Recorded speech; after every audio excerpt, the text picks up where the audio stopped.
তো বাস্তব সংখ্যা কি? এই বাস্তব সংখ্যা বুঝতে গেলে আমাদেরকে আগে কিছু জিনিস সম্পর্কে জানতে হবে।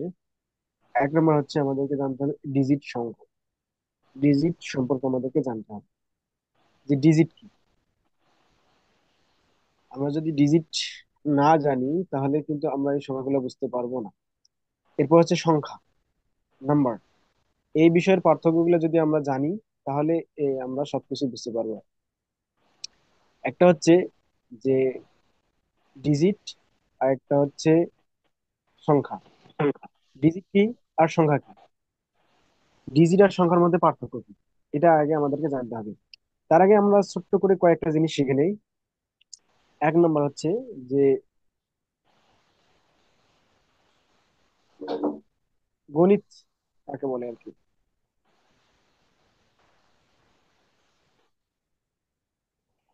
তাহলে এই গণিত হচ্ছে মূলত আমাদের যে হিসাব নিকাশ গুলো করা হয়, এই হিসাব নিকাশ গুলোকেই বলা হয় গণিত। যত হিসাব নিকাশ আছে সবগুলোকে কি বলা হয়? গণিত বলা হয়। আর এই হিসাব নিকাশের জন্যই সংখ্যার উৎপত্তি। হিসাব নিকাশ করার জন্যই সংখ্যার উৎপত্তি। তাহলে হিসাব নিকাশ কিসের মাধ্যমে করা হয়? গণনার মাধ্যমে করা হয়। এখান থেকে আসে যে গণনাকে গণনাকে প্রতীক আকারে গণনাকে প্রতীক আকারে প্রকাশ করার নামই হচ্ছে প্রতীক আকারে প্রকাশ করার নাম হচ্ছে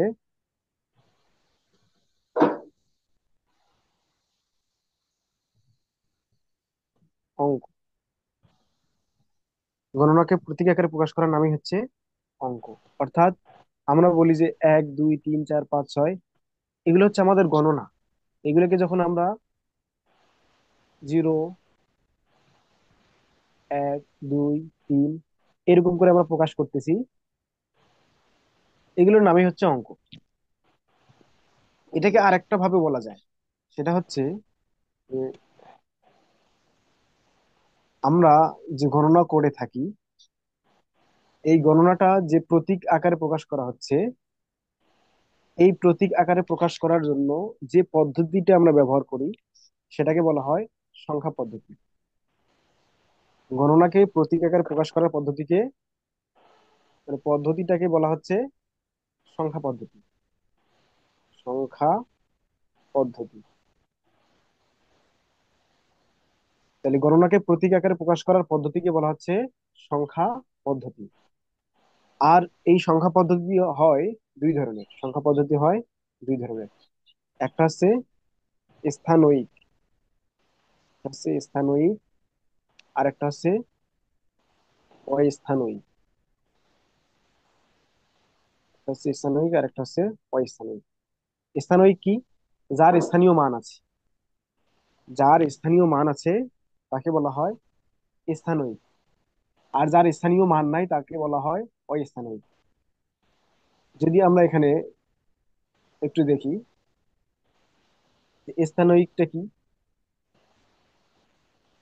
আমরা যখন একটা সংখ্যা লিখতেছি, এক এক এক এক, এই একের একটা মান আছে, এই একের আলাদা একটা মান আছে, এই একের আলাদা একটা মান আছে, এই একের আলাদা একটা মান আছে। মানে এদের স্থানের কারণে মানের পরিবর্তন হয়।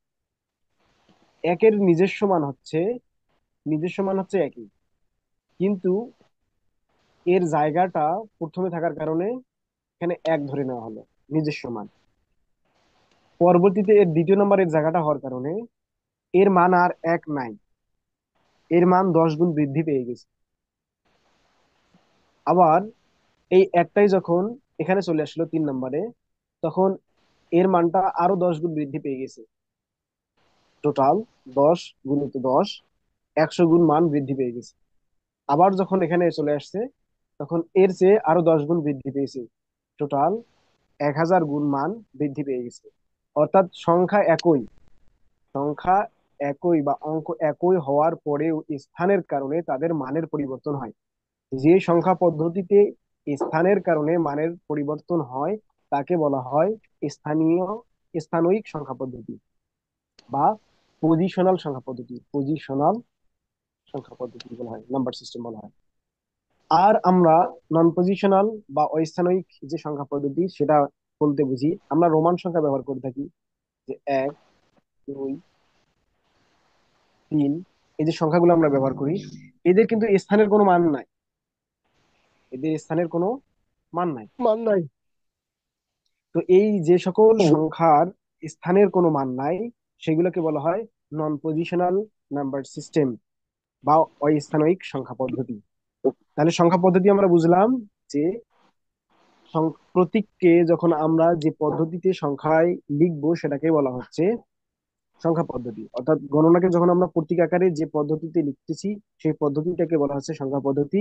এই সংখ্যা পদ্ধতিটা হচ্ছে দুই ধরনের, একটা হচ্ছে পজিশনাল বা স্থানয়িক, আর একটা হচ্ছে নন পজিশনাল, এটা হচ্ছে অস্থায়ী। অস্থানয়িক। এই দুইটা আমরা বুঝতে পারছি। এবার হচ্ছে পজিশনাল নাম্বার সিস্টেম। এই পজিশনাল নাম্বার সিস্টেমটা হচ্ছে আমরা আইসিটি তে পড়ে আসছি চারটা। পজিশনাল নাম্বার সিস্টেম আমরা পড়ে আসছি চারটা। চারটা। একটা আমরা পড়ছিলাম ডেসিমেল বা দশমিক, আরেকটা পড়ছিলাম বাইনারি, আরেকটা পড়ছিলাম অক্টাল, আরেকটা হচ্ছে হেক্সাডেসিমেল।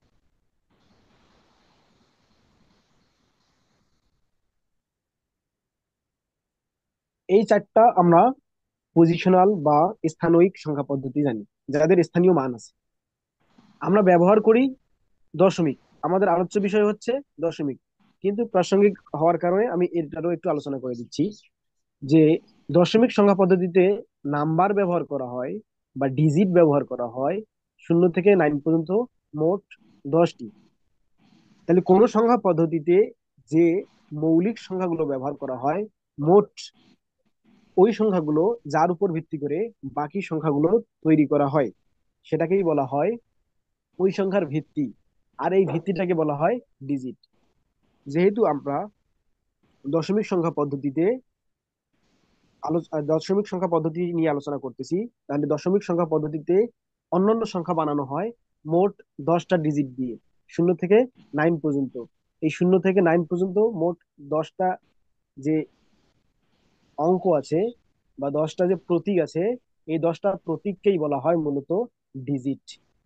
মানে ডিজিট বলতে কি বোঝায়, কোন সংখ্যা পদ্ধতিতে ব্যবহৃত যে প্রতীকগুলো রয়েছে এটাকে বলা হয় ডিজিট। তাহলে 0, 1, 2, 3, 4, 5, 6, 7, 8, 9 এগুলো হচ্ছে ডিজিট। এগুলো কি? Digit digit. বা অঙ্ক, ডিজিট বা অঙ্ক।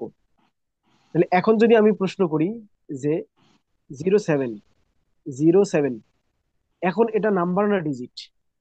তাহলে নাম্বার এবং ডিজিটের মধ্যে পার্থক্য কি?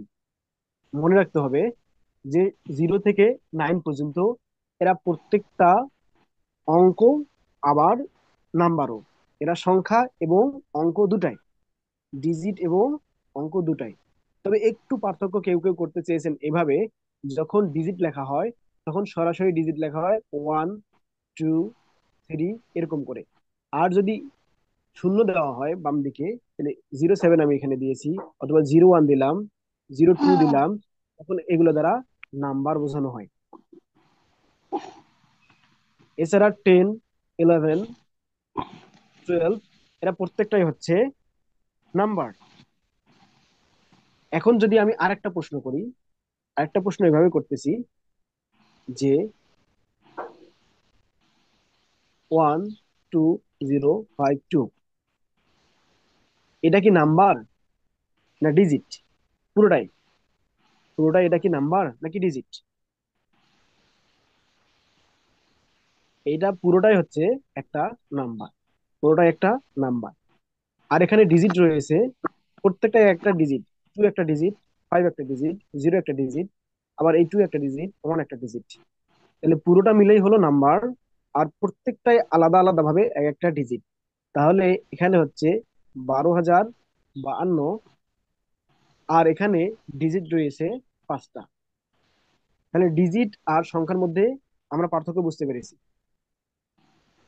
আর এখানে আরেকটা জিনিস যেটা বলছিলাম সেটি হচ্ছে বাইনারি। বাইনারিতে যে সংখ্যা ব্যবহার করা হয়, যে প্রতীক ব্যবহার করা হয়, সেটা হচ্ছে 2টি, অক্টালে ব্যবহার করা হয় 8টি, এবং হেক্সাডেসিমেলে ব্যবহার করা হয় 16টি। তাহলে আমরা অঙ্ক এবং সংখ্যার মধ্যে পার্থক্য বুঝতে পেরেছি। আর স্বকীয় মান যেটাকে বলে, স্বকীয় মান হচ্ছে যে প্রত্যেকটা অঙ্কের যে নিজস্ব মান, এটাকে বলা হয় স্বকীয় মান। আর স্থানীয় মান যেটা, এই স্থানীয় মান বলতে আমরা একটু আগে দেখলাম যে প্রত্যেক ঘর বাম দিকে সরিয়ে যাওয়ার কারণে 10 গুণ করে বৃদ্ধি পায়, এটাকেই বলা হচ্ছে স্থানীয় মান। এখানে সাথে সাথে আরেকটা জিনিস লেখা আছে যে দেশীয়, আরেকটা আছে আন্তর্জাতিক। এখানে একটা সংখ্যা লিখি আমি: 1, 2, 3, 4, 5, 6, 7, 8। তাহলে এটা হচ্ছে একক, দশক, শতক, হাজার, অযুত, লক্ষ, নিযুত, কোটি। এই যে একক, দশক, শতক, হাজার, অযুত, লক্ষ, নিযুত, কোটি, এভাবে যে আমরা গণনা করি কোটি পর্যন্ত, এটাকেই বলা হয় দেশীয় পদ্ধতি। এটার লেখার সিস্টেম কি? প্রথম 3টা সংখ্যা পর কমা, এরপরে প্রত্যেক 2টা সংখ্যা পর পর কমা দিতে হয়। আবার বোঝেন যে দেশীয় পদ্ধতিতে আমরা গণনা করি একক, দশক, শতক, হাজার, অযুত, লক্ষ, নিযুত, কোটি, এভাবে। আর এটা লেখার পদ্ধতি হচ্ছে প্রথম 3 ঘর পরে কমা, এরপরে প্রত্যেক 2 ঘর পর পর কমা। তাহলে একক, দশক, শতক, হাজার, অযুত, লক্ষ, নিযুত, কোটি, এভাবে আমরা এটাকে গণনা করি। আর আন্তর্জাতিক পদ্ধতি যেটা, সেটার পদ্ধতি হচ্ছে যে প্রত্যেকটা তিনটা তিনটা করে হবে। এখানে আমরা প্রথমটা শুধু 3টা করছি, এরপরে 2টা 2টা করে করছি। আন্তর্জাতিক পদ্ধতিতে কি করা হবে? প্রত্যেকটাই 3টা 3টা করে করা হবে। তাহলে প্রথম 3 ঘর পরে কমা, আবার 3 ঘর পরে কমা, আবার 3 ঘর পরে কমা। আর গণনার ক্ষেত্রে গণনা করা হয় একক, প্রথম 3টা একক, দশক, শতক, এই পর্যন্ত ঠিক আছে, আগের মতো একক, দশক, শতক। এরপরে হচ্ছে হাজার, এই 3টা মিলে হচ্ছে হাজারের ঘর, এই 3টা মিলে হচ্ছে হাজারের ঘর। এরপরের 3টা হচ্ছে মিলিয়নের ঘর, এরপর 3টা হচ্ছে মিলিয়ন, মিলিয়নের ঘর। আর এরপরে যতগুলো আসবে এটা হচ্ছে বিলিয়নের ঘর। তাহলে আন্তর্জাতিক আর দেশীয় মধ্যে পার্থক্য হচ্ছে যে দেশীয়তে অল্প সংখ্যক গণনা করা যায়, এটার একটা সীমাবদ্ধতা আছে, কিন্তু আন্তর্জাতিক পদ্ধতিতে এটার কোনো সীমাবদ্ধতা নেই। এই জন্য মিলিয়ন বিলিয়ন দিয়ে এটাকে হিসাব করতে হয়। তাহলে একক, দশক, শতক, হাজার, হাজারের পরে এখানে শুরু হবে মিলিয়ন, বিলিয়ন। আর এটা লেখার পদ্ধতি হচ্ছে প্রথম 3 ঘর একক, দশক, শতক, এরপরে 3 ঘর হাজার, তারপরে 3 ঘর মিলিয়ন, তারপরে যত ঘর আসবে এটা বিলিয়নের মধ্যে চলে যায়। তাহলে আমরা এই দেশীয় পদ্ধতি আর আন্তর্জাতিক পদ্ধতি এটাও বুঝতে পেরেছি। নাকি সমস্যা আছে এ পর্যন্ত? না, সমস্যা নাই। রেকর্ড থাকবে না? হ্যাঁ, রেকর্ড থাকবে। তাহলে সমস্যা নেই। ওকে, এবার হচ্ছে যে আমরা এখানে আর কিছু আলোচনা করব, সেটি হচ্ছে বাস্তব সংখ্যা বুঝতে গেলে আমাদেরকে আরো কিছু জিনিস জানতে হবে। মনে করো আমরা বাস্তব সংখ্যা আলোচনা করব। বাস্তব সংখ্যা আলোচনা করতে গেলে আমাদেরকে বুঝতে হবে স্বাভাবিক সংখ্যা, যে স্বাভাবিক সংখ্যা কি। এই স্বাভাবিক সংখ্যা বোঝার জন্য এটাকে আমি একটু erase করে নিই।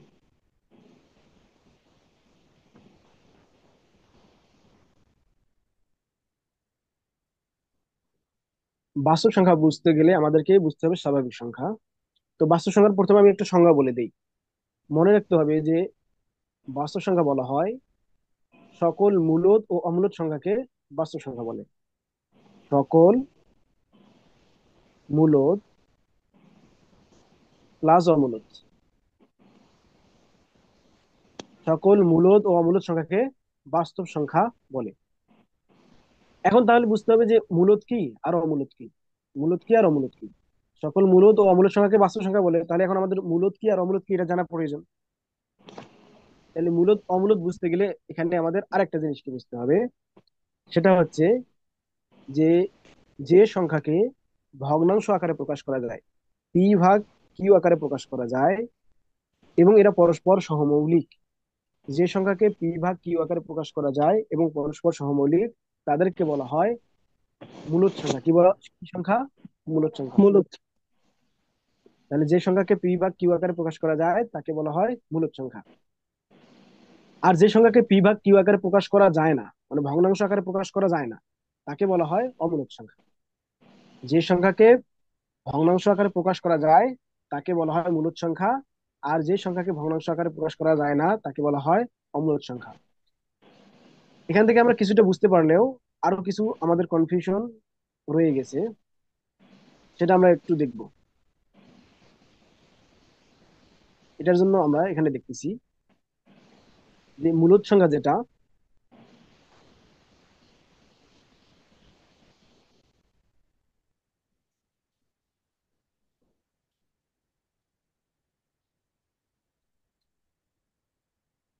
মূলদ সংখ্যা আমরা জানলাম যে এটাকে ভগ্নাংশ আকারে প্রকাশ করা যাবে। তাহলে 1 নম্বর, এটার শর্ত হচ্ছে পি ভাগ কিউ আকারে লেখা যাবে। 2 নম্বর হচ্ছে সকল যে পূর্ণ সংখ্যা আছে, সকল পূর্ণ সংখ্যা, পূর্ণ সংখ্যা মূলদ সংখ্যা, সকল পূর্ণ সংখ্যা মূলদ সংখ্যা। মানে হচ্ছে প্রশ্ন যদি করা হয় এক মূলদ না অমূলদ, উত্তর হচ্ছে এক মূলদ। 2 মূলদ না অমূলদ, উত্তর হচ্ছে 2 মূলদ। 3 মূলদ না অমূলদ, উত্তর হচ্ছে মূলদ। তার মানে এখানে বলতেছি যে সকল পূর্ণ সংখ্যা, যেগুলো পূর্ণ সংখ্যা হবে, সকল পূর্ণ সংখ্যা হবে মূলদ সংখ্যা, হোক সেটা ধনাত্মক হোক সেটা ঋণাত্মক। এটার ব্যাখ্যায় আমি আরো যাব, যে পূর্ণ সংখ্যা যখন পড়াবো তখন এটার ব্যাখ্যায় আরো যাব, আপাতত এটা দেখে নিই। 3 নম্বর হচ্ছে যে যে সকল সংখ্যার বর্গমূল একটি পূর্ণবর্গ সংখ্যা, মানে যাদের বর্গমূল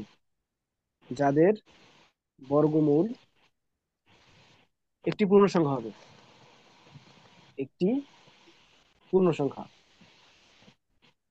পূর্ণ সংখ্যা, যাদের বর্গমূল একটি পূর্ণ সংখ্যা, সেটা হবে একটা মূলদ সংখ্যা। যেমন আমরা যদি বলি এখানে 25, এই 25কে যদি আমরা রুট করি তাহলে পাওয়া যাবে 5। তাহলে 25 কি? 25 হচ্ছে একটা মূলদ সংখ্যা। অনুরূপ ভাবে যদি এখানে বলি যে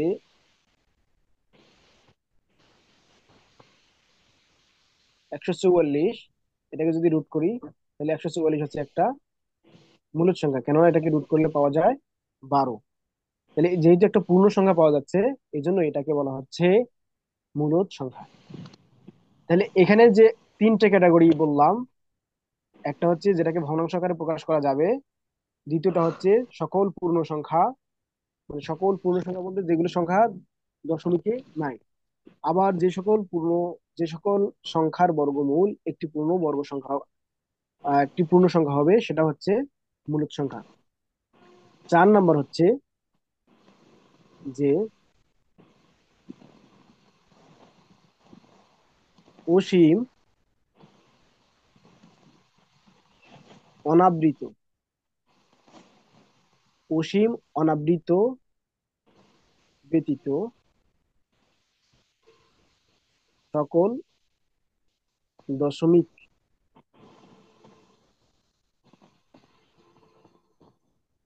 ভগ্নাংশ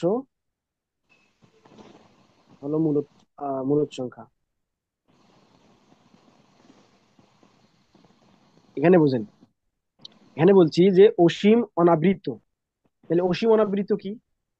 অসীম অনাবৃত মানে হচ্ছে পয়েন্টের পরে,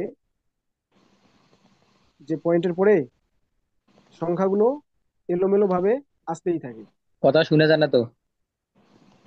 শোনা যাচ্ছে তো? কথা শোনা যাচ্ছে না? না না, শোনা যায়, সব ক্লিয়ার, পানির মতো ক্লিয়ার।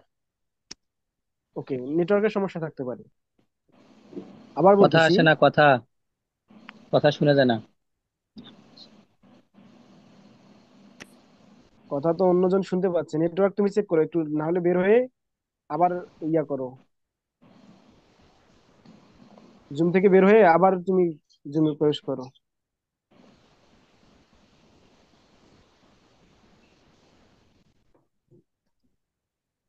জুম থেকে বের হয়ে আবার জুমে তুমি প্রবেশ করো, তাহলে হবে। আচ্ছা, হাফিজ শোনা যাচ্ছে না কথা? হ্যাঁ, একদম ক্লিয়ার। ওকে, যেটা বলতেছিলাম যে এইরকম করে সংখ্যাটা চলতেই থাকবে কিন্তু কোনোদিন শেষ হবে না। এই যে 1 to 5, 5 to 5 এরকম করে চলতে আছে, এটার কোনো ধারাবাহিকতা নাই, এটাকে বলা হয় অসীম অনাবৃত সংখ্যা।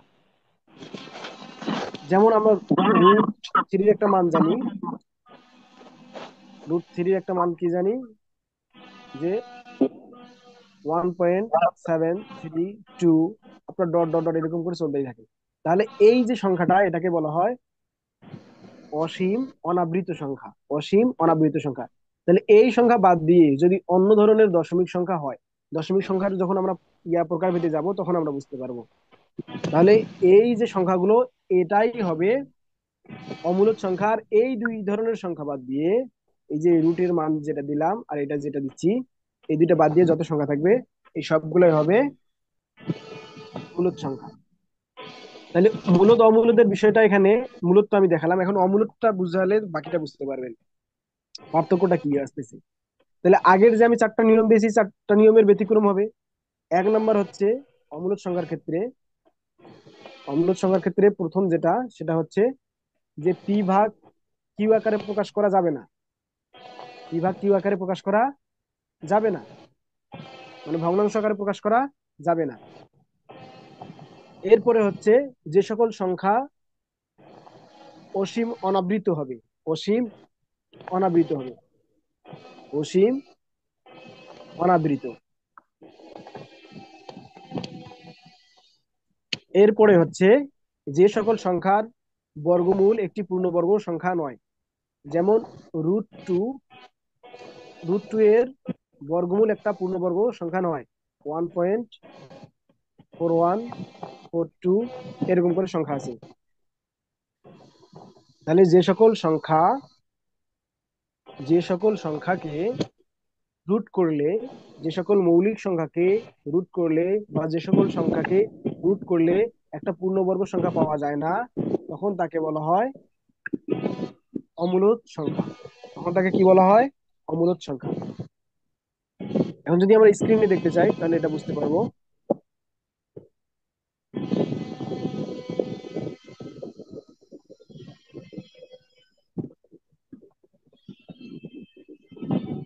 যে মূলদ ও অমূলদ এই দুটো সংখ্যা আমরা বুঝতে পারছি। এরপর হচ্ছে পূর্ণ সংখ্যা, পূর্ণ সংখ্যাটা বোঝাই, তারপরে বাকিটা বুঝতে পারবে। পূর্ণ সংখ্যা কি তাহলে? এখন পূর্ণ সংখ্যা হচ্ছে শূন্য সহ, শূন্য সহ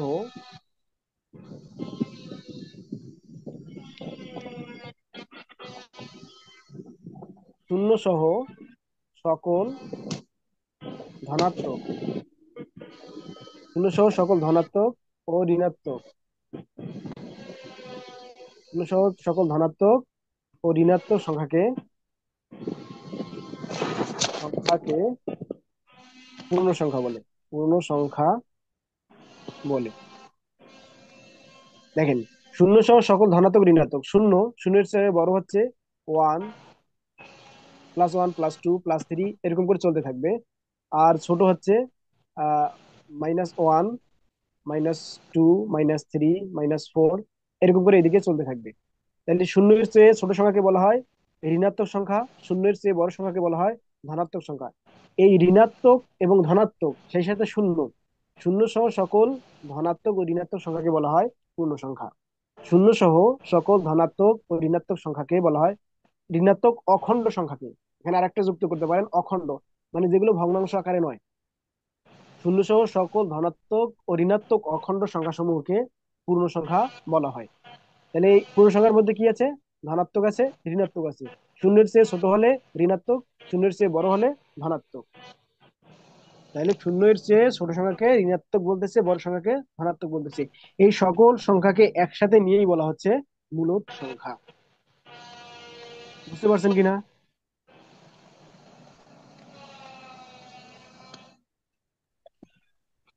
হ্যাঁ, বোঝা গেছে। আরেকবার একটু বললে ভালো হয়, আরেকবার একটু বললে ভালো হয়। ওকে, আবার বলতেছি যে আমরা সংজ্ঞাটা দেখলাম যে শূন্য সহ সকল ধনাত্মক ও ঋণাত্মক সংখ্যাকে বলা হয় পূর্ণ সংখ্যা। শূন্য সহ সকল ধনাত্মক ও ঋণাত্মক সংখ্যাকে কি বলা হয়? পূর্ণ সংখ্যা বলা হয়। এই শূন্য সহ যে সকল ধনাত্মক ও ঋণাত্মক সংখ্যাকে পূর্ণ সংখ্যা বলা হচ্ছে, তাহলে শূন্যর চেয়ে ছোট যে সংখ্যাটা, শূন্যের চেয়ে ছোট মানে কি? -1, -2, -3, মানে মাইনাস যেগুলো থাকে এগুলো হচ্ছে ঋণাত্মক। আর যেগুলোতে প্লাস থাকবে, 1, +1, +2 যদি চিহ্ন দেওয়া না থাকেও তার মানে কি, তার মানেই তো প্লাস। তার মানে এগুলো হচ্ছে শূন্যের চেয়ে বড় সংখ্যা। শূন্যের চেয়ে বড় এবং ছোট সকল সংখ্যা যেগুলো হচ্ছে অখণ্ড, ভগ্নাংশ আকারে থাকে না, এই সকল সংখ্যাকেই বলা হয় পূর্ণ সংখ্যা। শূন্য সহ সকল ধনাত্মক ও ঋণাত্মক সংখ্যাকেই বলা হচ্ছে পূর্ণ সংখ্যা। ঠিক আছে? হ্যাঁ। শূন্য সহ সকল ধনাত্মক ও ঋণাত্মক সংখ্যাকে বলা হচ্ছে পূর্ণ সংখ্যা। আচ্ছা, এতটুকু মনে রাখলেই হয়ে যাবে। এখন আমরা যদি এখানে আরেকটু দেখি, নতুন আরেকটা পেজ নেই। ওকে, এরপরে আমাদের জানার বিষয় হচ্ছে যে মৌলিক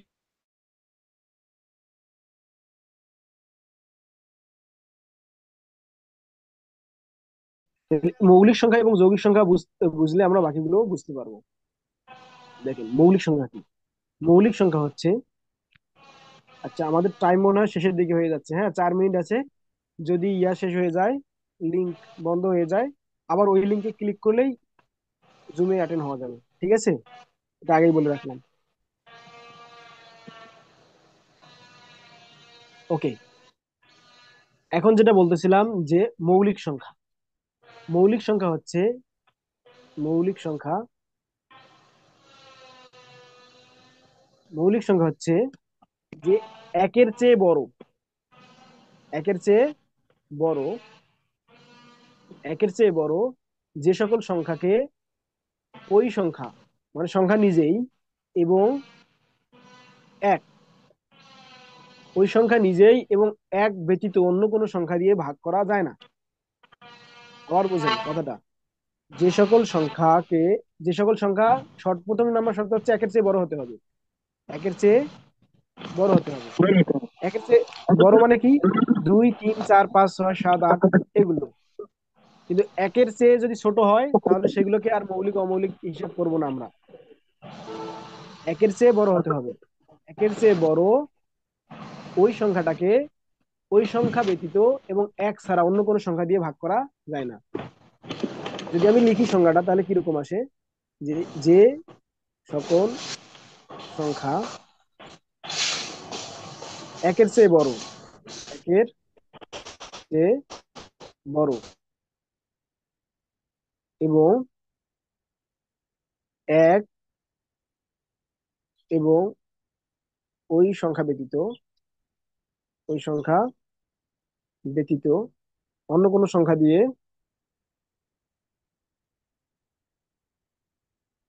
সংখ্যা দ্বারা বিভাজ্য নয়, দ্বারা বিভাজ্য নয়, তাকে কি বলা হয়, মৌলিক সংখ্যা বলা হয়।